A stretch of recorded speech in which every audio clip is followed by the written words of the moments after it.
I know you're on pins and needles wanting to know what to do when you have variables on both sides of the equal sign. Let's find out. Okay, problem number 1. Now, this is your worksheet for today. Remember to write your name on the worksheet if you're doing it you're doing your own paper at home, so make sure you write your name on it. You might want to tell me what day it is, like this is the assignment for September 10th or the assignment for September 11th, just so that in case they get mixed up in electronic folders, I can pick it out. And also number your problems, okay? So this is number 1. Make sure you put a number 1 where I can see it. And then show your work, draw the line through the equal sign. I promise after the first test you won't have to draw the line anymore. But for right now, go ahead and humor me. You will still need to show your work because I'm still grading that process, but I won't make you draw the line after the first test. We haven't gotten to the first test yet, so still drawing. So we're solving. Draw the line through the equal sign, circle the variables, and then step 3, simplify. So cover up one side, look at the right-hand side. Are those like terms? Can I do anything there? Nope, nothing to simplify. Look at the left-hand side. Are there any parentheses or like terms to combine? Nope, nothing to do. So simplifying, done, can't do it. Now we're ready to start undoing. We're going to isolate the variable. Get the x on one side, get all the numbers to the other side. When I look at this, I've got x's on both sides of the line. So all you got to do is either move the 3x to the left or move the 4x to the right. Doesn't matter which side you move them to. Some people just say, I just always want to move it to the left. That's fine, you do that.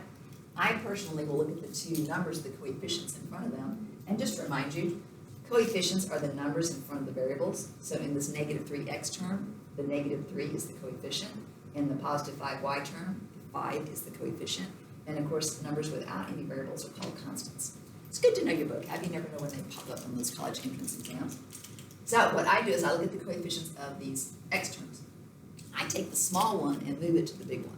Generally what that does is then it gives you a positive answer, which is always easier to deal with. I like positive numbers if I can, but it doesn't matter. It doesn't matter which way you go. I take the small one to the big one. So if I want to get rid of this positive 3x, I'm not splitting up the 3 and the x. I'm taking the whole thing and moving it to the other side.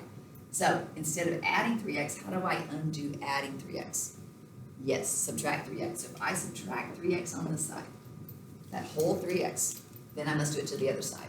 Now notice I wrote it underneath the x term because I can't combine it with the 12. They would not be like terms, but the x term and the x term are like terms. So I kind of line them up together. On this side, 3x minus 3x is a big old 0. So 0 plus 7 is still 7. So those just canceled out, which is why we did it. Equals. This side, positive 4x minus 3x. Good guys and bad guys. Who's going to win the battle? Yep, good guys. 3 of these kill 3 of those, so I've got one good guy left. So I've got a positive 1x and then plus 12. Just bring down everything else that's still up there. X is over here. No x's on the right. This is good. How do we undo subtracting 12? Opposite operation or the inverse operation is subtraction, so minus 12. Oops, I can write and talk at the same time. Minus 12 on both sides, right? If I do it to one side, I must do it to the other side. Draw the line and rewrite. 12s are canceling out because 12 minus 12 is a big old 0, and x plus 0 is still x. 7 minus 12, ooh, this is good guys and bad guys. Who's going to win? Bad guys, there's more of them. 7 of these kill 7 of those. How many are left alive? You're right, 5. So x is equal to negative 5. So anytime you have variables on both sides, just take that whole term and move it to the other side by doing the opposite operation. So if it's adding 3x, you're going to subtract 3x. If it was subtracting 5x, you're going to add 5x. Just do the opposite operation to move it to the other side. Let's try another one of these. Let's go do number 3. 3 and 4 together. Now I want to remind you guys, hang with me for 3 and 4 today. After that, if you want to go do the rest of the worksheet on your own and then come back and check answers, that's fine. You can always work ahead. You get stuck on a problem, you can always come back to see if it's one that I worked with you, or you can just check the answer sheet and see if you can figure out what I did from there. If you do have questions other than that, you can always email me, and I will be checking my emails and get back with you as soon as I can.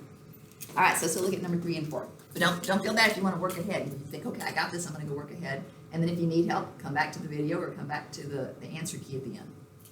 Okay, here we go on this one. I'm solving, so I draw the line through the equal sign. Circle the variables. And oh, I see they're on both sides. But before I get ready to move them, I'm going to check to see if I can simplify. Right side, not like terms, no parentheses, nothing to simplify. Left side, not like terms, no parentheses, nothing to simplify.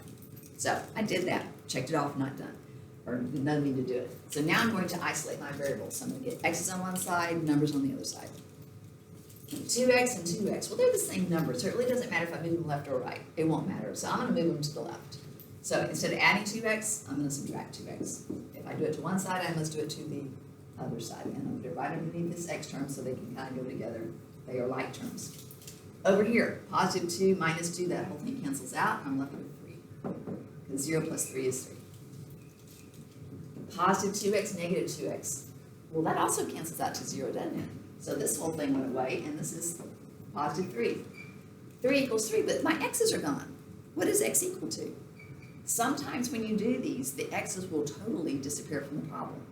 When that happens, you look at what's left and say, is it true? 3 equals 3 is true.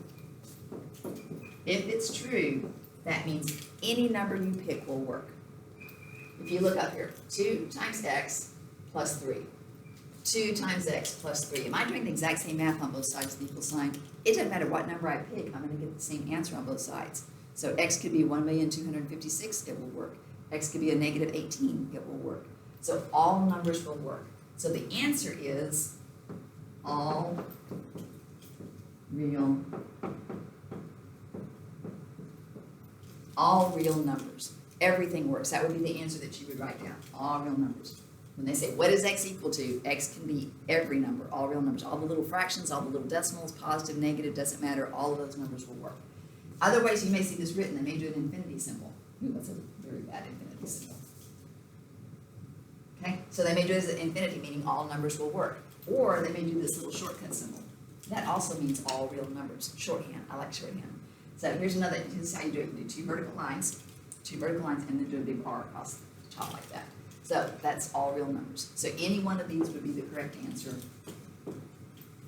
Okay, now let's go do number 4, because there's another special case that may happen.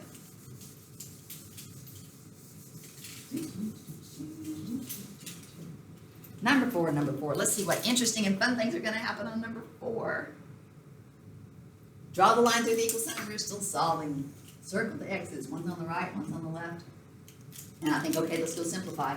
Right side, not like terms, nothing to simplify, no parentheses. Left side, oh, parentheses. I'm thinking let's simplify that. Can't do what's inside, so we're going to use our lovely distributive property to get rid of the parentheses.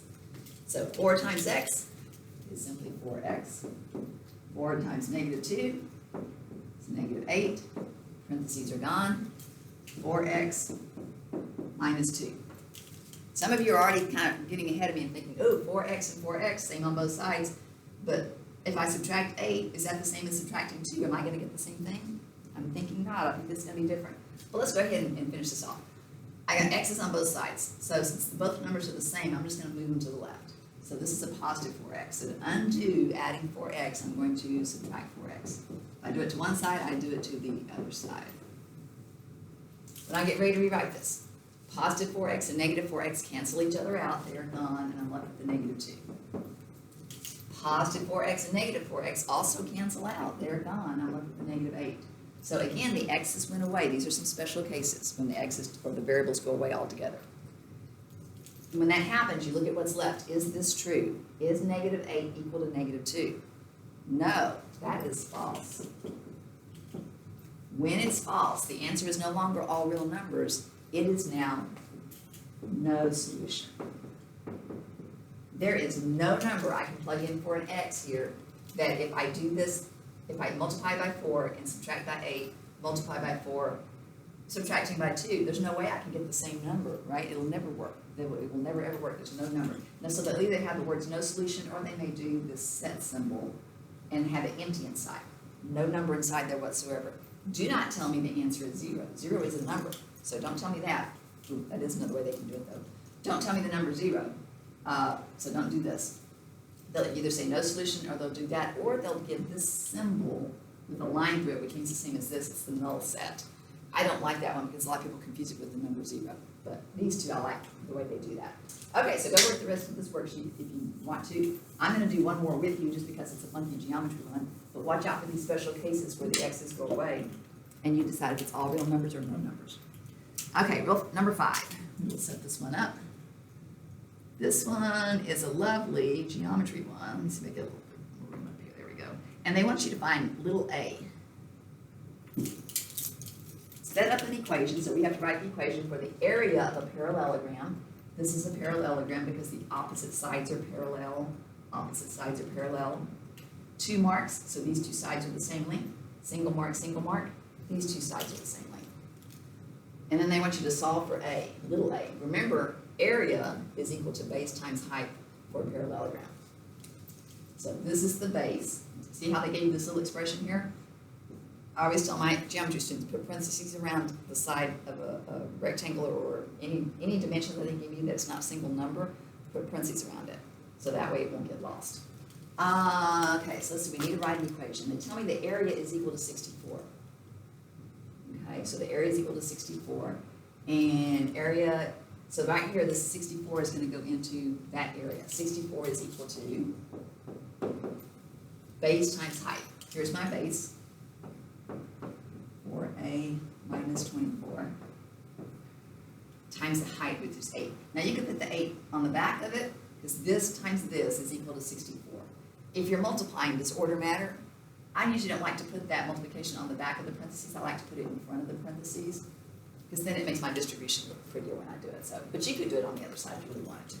All right, so I'm going to get rid of this so we can solve this one. So at this point, you're ready to draw the line, circle the variable, and you're thinking nothing to simplify on the left. Right-hand side, I see parentheses, so I'm thinking I need to simplify using the distributive property to get rid of my parentheses, right? And then once the parentheses are gone, start moving things around. So I just wanted to help you set that one up and let you get going. By the way, guys, you're doing fancy algebra now. You're not just doing algebra, you're doing fancy algebra. This is just so cool. I'm so excited for you. I just love this whole unit. It's just so much fun. Anyway, go work the worksheet, see what you come up with on these. I am going to, I just want to remind you one thing on number 6 real quick. So you got your equation there. Number 6, this is a square. What do you know about squares? Yes, all sides are equal. So they have a single mark, single mark, single mark, single mark. So all 4 sides are equal. This side is 9, so what do you know about this side? Also 9.